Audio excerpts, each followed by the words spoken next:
Hi, good morning, everybody. Welcome back to State Farm Stadium here in Glendale, Arizona. Purdue Boilermakers lose by 15 in the national championship game, and a tough way to go out.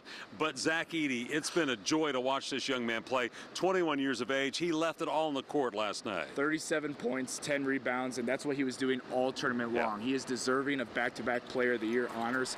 His legacy at Purdue is forever cemented. He was the sole offense for this team, yes, right? He was. I mean, him and Braden Smith, 49 of their 60 points. Nothing else was going, but man, Zach Edey, a joy to watch and a joy to cover. Yeah. He's worked really hard. He's put in a lot of time, and I talked about in the press conference just the burden when you're that good of a player, and like what you get in opposing gyms and what you walk in to every single game and what you have to hear.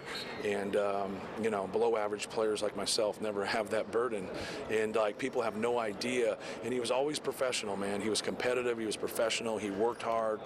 He was unselfish, he's a passer, and he always showed up. Zach obviously was very dominant, but his unselfishness around everybody in the room was amazing. It's what made us who we were.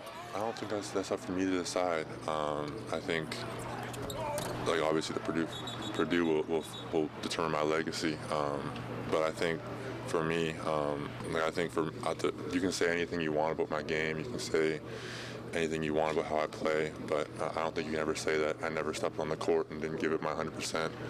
I never took a night off. I never took a practice off for 4 years. I